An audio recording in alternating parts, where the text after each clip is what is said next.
Amen. Well, good morning.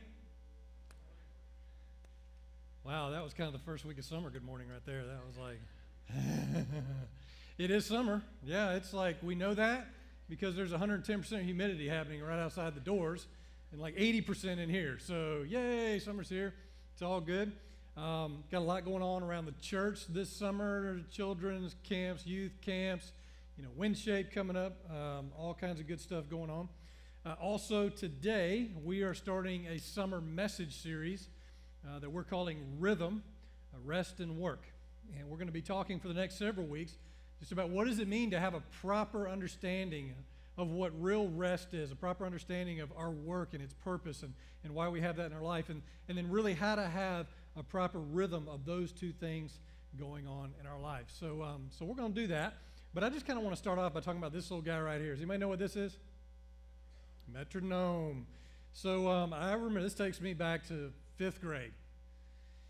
In 5th grade, my mom thought it was a good idea that I should take piano lessons. Operative word there, mom. I was like, I kind of was okay with that, but the problem is she decided to do this in the spring, which was baseball season. So there was always this conflict between practicing the piano, baseball practice, all that kind of good stuff. And so that's just kind of the way it went. So anyway, so I get into these piano lessons, and the piano teacher uses this little guy right here. And I can remember this clearly, sitting on the piano, and her behind me, which made me nervous all the time, and me playing, and then this going on. Not that fast.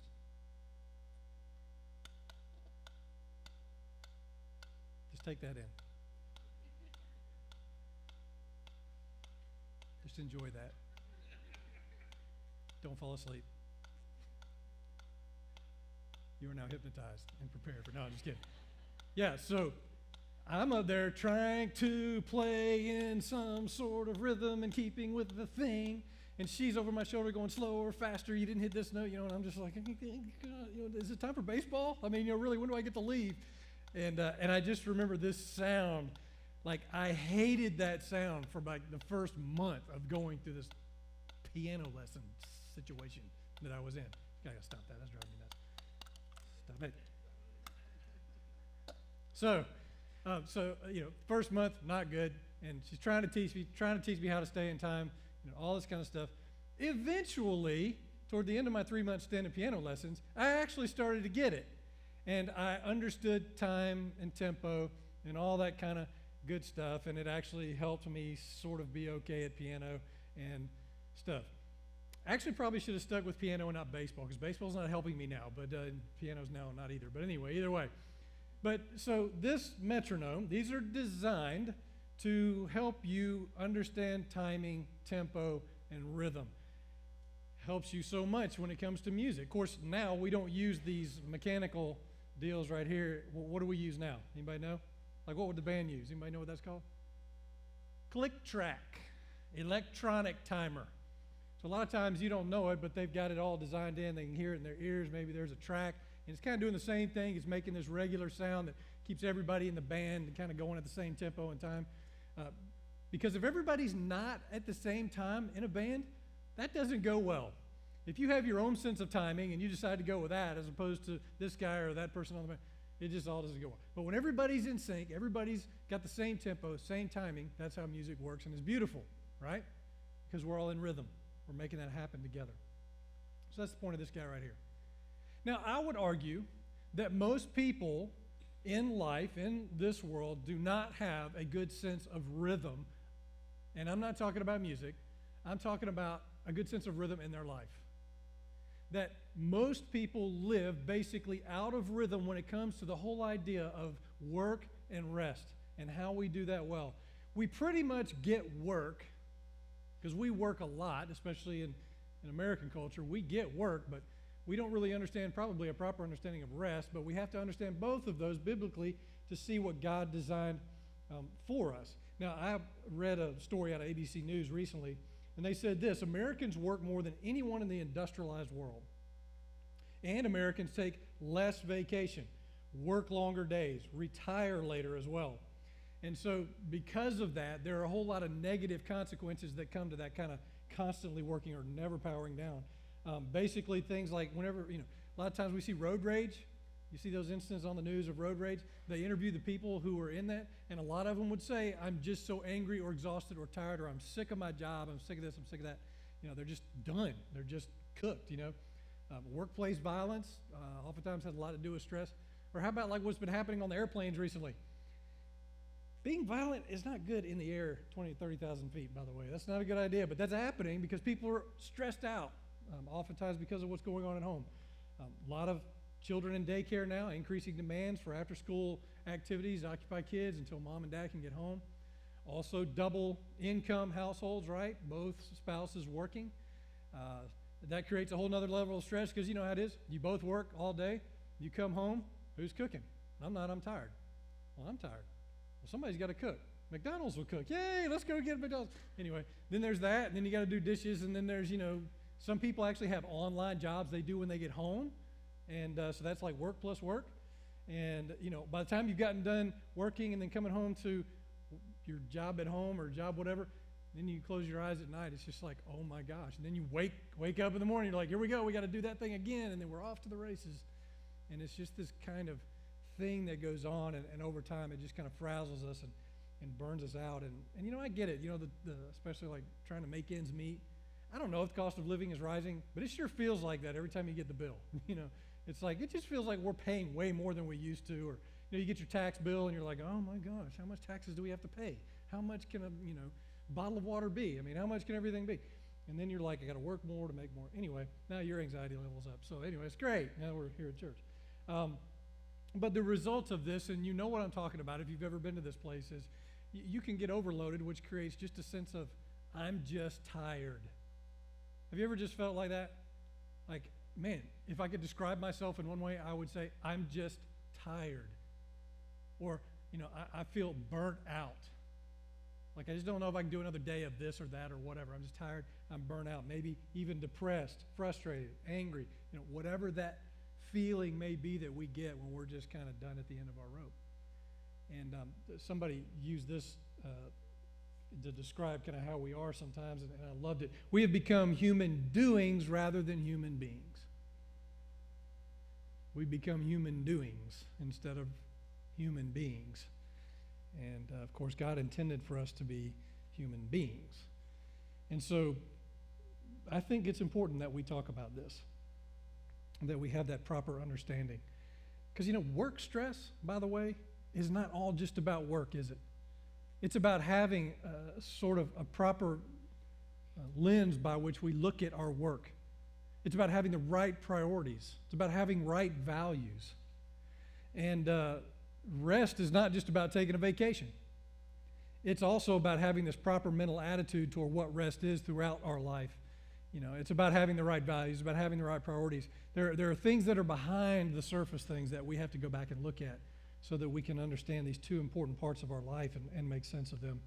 Certainly God created us to be humans, not machines that are just going all the time.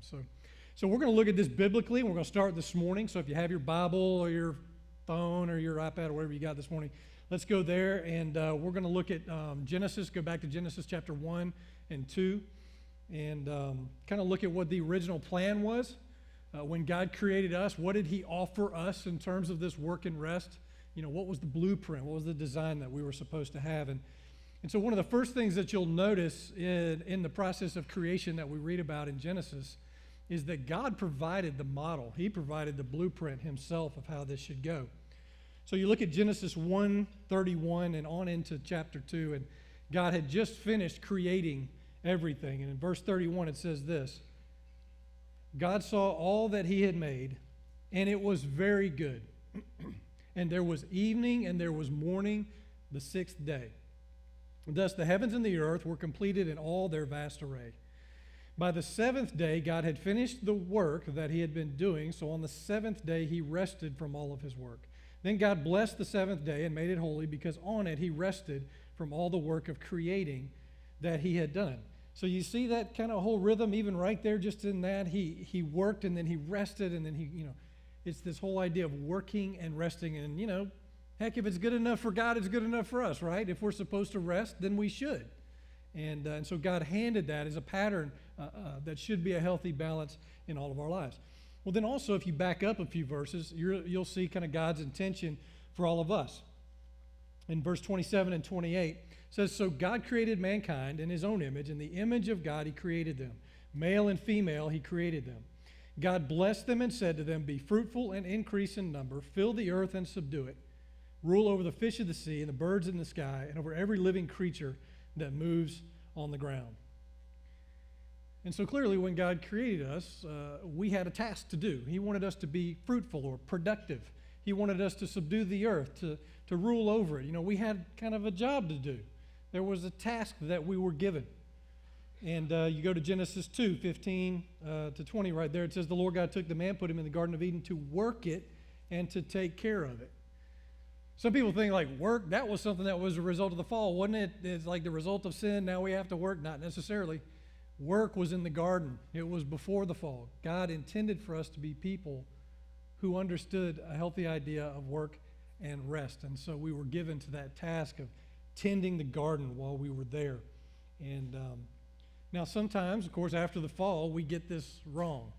The fall totally broke this whole natural, normal rhythm that was in the Garden of Eden. Now, because of that, we have to figure out what is the sweet spot of doing both of those things really well. And sometimes we do things like we work too much. Maybe we even worship our work. So I was like, I would never worship my work. This is the worst thing ever. But sometimes we get so consumed by it, we think about it, we focus on it, even while we're supposed to be resting or on vacation. We're sneaking that phone out and we're like, just shooting a few texts here and there. We're checking our email, making sure everything's good because we have to be in control of everything and everything has to be just right. But we know that's not right. We're not supposed to be pulling that phone out while we're supposed to be resting, but we do it because sometimes we're just so consumed with that work, and we have to be careful of that. And one of the negative results of all that sort of focus on work is that we can slide over into this place of work is my identity. Whatever I am connected to my job. I do my job good, and I focus on that because it's who I am. I have to do it well so that I can feel good about me, and that's not a good place to be. Our identity and our image were never meant to be wrapped up in anything on this earth. They were meant to be given by God. You go back and you look in that verse and it says, "So God created man in his own image. And in the image of God, he created him, male and female, he created them." We were all created in the image of God. And you look at that word, and at first reading, you would think, well, that means image like I look in the mirror and I see myself, or I take a selfie and I look at myself, whatever we're doing. And we have this image, but that's not what Moses meant when he wrote those words. The word image would actually be better identified as impression. He made an impression on us when he created us. He sort of imprinted us with himself. He put his hand on us in creation, kind of like when you put your hand in memory foam. If you got a memory foam mattress, you know what I'm talking about. Put your hand in that and it just leaves a mark right there when you take your hand out, or you put your hand in clay and it leaves that mark right there. That's the way it was when God created us. He left his handprint on us. And that was the place where we needed God's hand on our life. And there's nothing else that can take the place of that handprint. There's not enough vacations, there's not enough job promotions, there's not enough alcohol or drugs, there's not enough TV watching, there's not enough of anything on this earth that can fill that print except for God's hand. And that's where we're going to find what we need in this rhythm in our life. And another thing that sometimes we get caught up in is, heck, we work so hard and are so burned out that we worship our rest. We're like, oh my gosh, when is the next vacation? When do I get to take a few days off? When can I finally, go? We go to the beach, go to the mountains, go somewhere, go do anything. And we get so focused on that we can hardly work because we're like, yes, it's coming. And then we pour all of our energy and resources and time and mental energy and daydreaming into where we're going.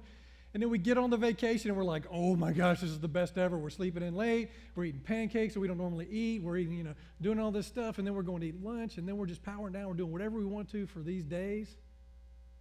And then the dreaded day before we leave comes. Like a dark cloud that rolls in over everything is the day before you leave. And all you can think about now is, we got to leave tomorrow.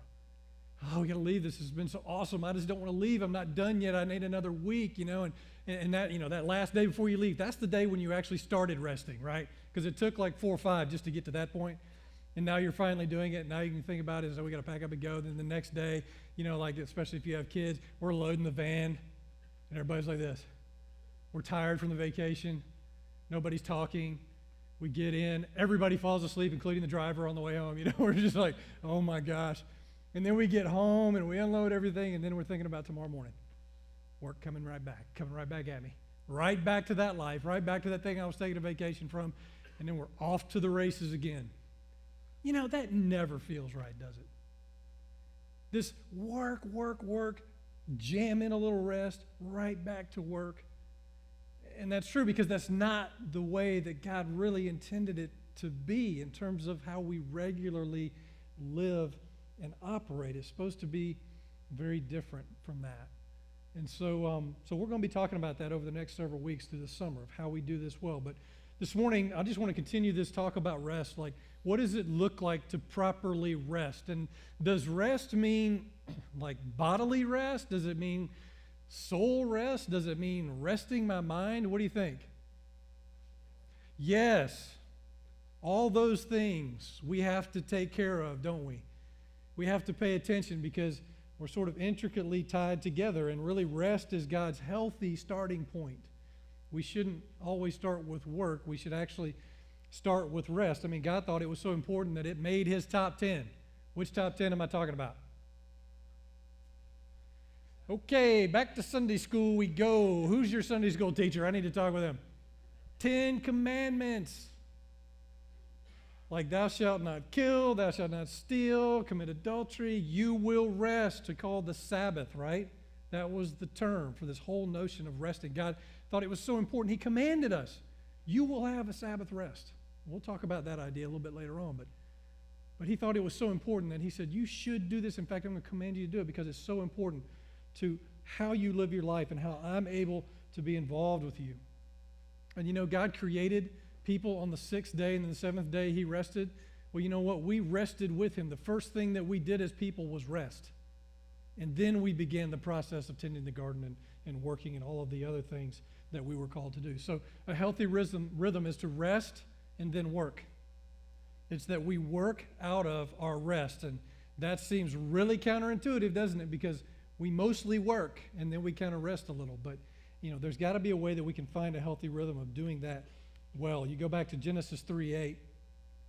There's this very important scene with God and Adam and Eve. And it says there that then the man and his wife heard the sound of the Lord God as he was walking in the garden in the cool of the day.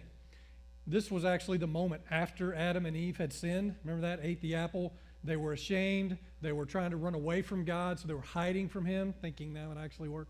Hiding from God. God is looking for them, right? He's looking for them because they had an appointment every single evening. They were to walk with God in the cool of the day, and they would share life together, and God would pour into them. But for some reason, they were missing their appointment, and God was like, where are you? Now, he knew where they were physically. He was really asking, where are you spiritually? Something is wrong. Something is broken. And so they were missing this appointment here this time. And so they already had this rhythm built in, even in the garden. In the evenings, they rested. They spent time with God. And then the next morning, they were right back to work, tending the garden. Rest and then work. And this went on and on for them until the fall, which kind of ruined all of that. So when we think about resting as people in this sort of post-fall modern day, how do we do this well? And I remember when I was an intern in seminary, I did something called a supervised ministry at a Catholic hospital. And at this hospital, when people came there to get surgery or get help or whatever, they ministered, and they use that term, we minister to the whole person when they come here. Body, mind, and soul. And I realized that through working there, that when somebody came, they did everything they could to minister to the people, their body, mind, and soul. Whether it was just a broken leg or they had a surgery or whatever, they tried to take care of the whole person. And it really impressed me. I was like, man, that's so true. We're not one-dimensional beings. There are 3 primary parts to us.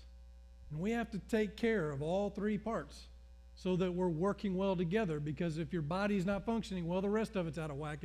If your mind is messed up, everything else is out of whack. So we want to make sure that we get those three sort of in sync with each other. So let's just talk about soul care right off the bat. Now, clearly, the most important part of your soul care is salvation, is giving your soul to Christ. In that way, we find that eternal sense of peace, for sure. But then after that, even after we've made that decision, there are moments in life where, man, this world can just wear your soul out. You understand? You know what I'm saying with that? And we have to be very careful, because over time we can find ourselves in just a sense of spiritual burnout, like just on empty. It's like several years ago, we were starting this church. Our offices, when we were meeting in the skate center, were over on Stage Road. And one of the secretaries that we had in those early days, she was just part-time college student. And she calls me up one day, and she had broken down out on Opelika Highway. And she was like, oh, Pastor Rusty, I'm sorry to call you, but I didn't know who else to call. I'm broken down out here, and don't know what to do. And I was like, okay. So I grabbed our worship leader, and we drove out there and met her on the road. And she was leaning up beside her car, very frustrated. And I was like, okay, so what happened? And she's like, well, I don't know. I'm just going down the road, and all of a sudden I hear this clunk, clunk, clunk. And it just started rolling slowly to a stop, so I eased it on over to the side of the road. And I was like, I didn't hit anything. I don't know what happened. And I was like, do you have gas in the car? And she was like, yes, I just filled up this morning. She was really happy about that answer. And then we were talking, and I'm not a mechanic, so I'm not diagnosing this problem. But then I said, well, when's the last time you had an oil change? She looked at me like, oil? And I was like, oil? Like oil that goes in the car? And she was thinking, and she was like, I bought this car a year and a half ago, and I don't guess I've ever had an oil change with it. I was like, are you kidding me? Your car went a year and a half without oil? That's not humanly possible. And so anyways, I had to call a tow truck, engine locked up, completely done. But it was funny, her response was like totally like, oil? Like some foreign word that I just made up. I was like, oil? What is that? Ooh, that sounds great. But it's funny, because sometimes when I'm talking to people about what's going on in their life, if they're really struggling, burned out, whatever, and I'll say something like, well, have you ever rested? I mean, like a real like Sabbath type rest. They just look at me like, Sabbath rest? Like, what is that? That sounds really neat. Like I've never heard of this resting before, and we have to like, oh my gosh, we have to go all the way back to the basics. Like, when do you take time off? Well, I really don't. Well, when do you do that? I really don't. It's like, oh my God, okay, come on, let's work on that. Like that's part of your issue, is you're just going all the time. And you're becoming a human doing, not a human being. And it's like, I think about what Jesus said in Matthew 11:28. He said, come to me, all you who are weary and burdened, and I will give you rest. Take my yoke upon you and learn from me, for I am gentle and humble in heart, and you will find rest for your souls. For my yoke is easy and my burden is light. I just go back to that handprint, that impression that God has made in us. There's not a thing on this earth that's going to ease your burden except for Jesus. So we come to him with our burden and our struggle, and we give that to him, and we find rest in him. We do that by praying. We do that by reading his word. We do that by all these things that we know we should be doing spiritually. This is the place at which he begins to pour back into us, and our soul gets the help that we need.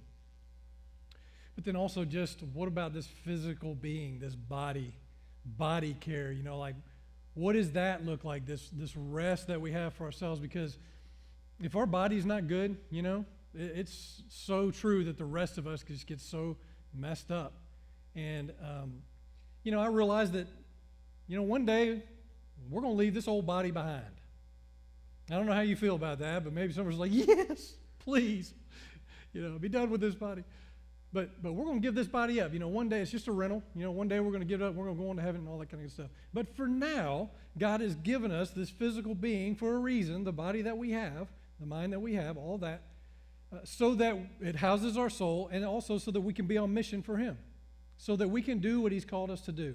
And it stands to reason that we would want this body to be in as good a shape as it can be to serve him well, to be a really good instrument in his hand, to be a tool that is sharp and is ready to do whatever he's calling us to do, to have the energy to do what he's calling us to do. I think that's so important.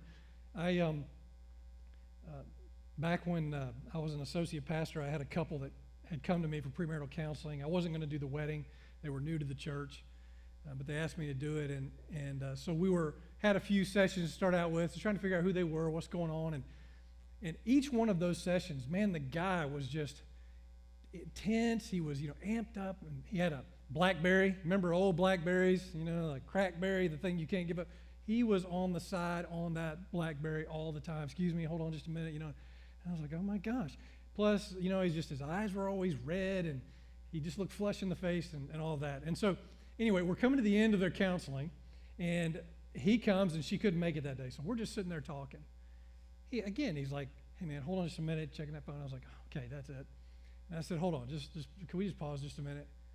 I said, I'm just making an observation. I said, but you just seem stressed every time you come in here. And your eyes are all red, you look flush, and you look like you're somewhere else whenever you're in here. I said, are you doing okay? Is everything okay? And he's like, oh man, I'm good, I'm fine, whatever. And I was like, I'm not going to let this go. I just want to ask you, are you okay? And you could just see tears welling up in his eyes. And I was like, man, if you want to talk about that, that'd be a good time right here, before you get married and all this kind of stuff. And man, he just starts crying. And like the floodgates. And then, I just said, man, you want to talk about that? He just starts talking. And he was stressed in his job. He was gambling, and his wife didn't know it. And he was losing money over here. And he was on prescription meds, and he was hooked on those. And he was overweight, and it was causing it, he felt like he was always out of breath. And, oh man, he just I could clearly see it. Every time he started talking, I was like, absolutely, I can see that all over your face. And so we talked. He just had his hands up on my desk. I just reached up, grabbed his hand, and prayed for him. And then, we talked a little bit more, and then that was it. We didn't have any more counseling sessions, and so I was like, okay, here they go. And so I didn't see him for 2 or 3 months. But his wife comes to church one day, and she catches me in the hallway, and she says, hey, Pastor Rusty, can I talk to you for just a minute? I was like, sure. And it's a big smile on her face. And she's like, I just want you to know, kind of just catch up. We did get married, and that was kind of rough. He was really at a dark place, a low place, and he actually had a mild heart attack after the wedding, and it put him in the hospital for several days. And she said, best thing that ever happened to our life. And after he got out of the hospital and he realized what had just happened, he said, man, everything started changing. And he said, and he also went back to that day that you prayed for him and you let him talk. And he said, those two things is like something good started happening in his life. He made commitments to get off the prescription drugs, to start getting healthy. He doesn't work as much. He doesn't sit and watch TV when he comes home. He actually sits and we talk. Things have changed so much. And I was like, man, that's awesome. I'm like, how important is it for us to take care of these bodies? It matters to us. If you have loved ones, it matters to them. It's just a part of who God made us to be. And you read in Hebrews 4, 9 through 11, it says, there remains then a Sabbath rest for the people of God. For anyone who enters God's rest also rests from their works, just as God did from his. Let us therefore make every effort to enter that rest so that no one will perish by following their example of disobedience. It's a big deal that we should rest, that we should stop, that we should physically stop and just allow our bodies to recover and recuperate. And Eugene Peterson describes it like this: nothing that is necessary. That's what he describes rest as. Nothing that is necessary. The moment where we're just being is rest, right? Okay, and then this last thought. Soul, our body, and then, of course, our mind. Taking care of our minds. Mostly what we put into those minds, right?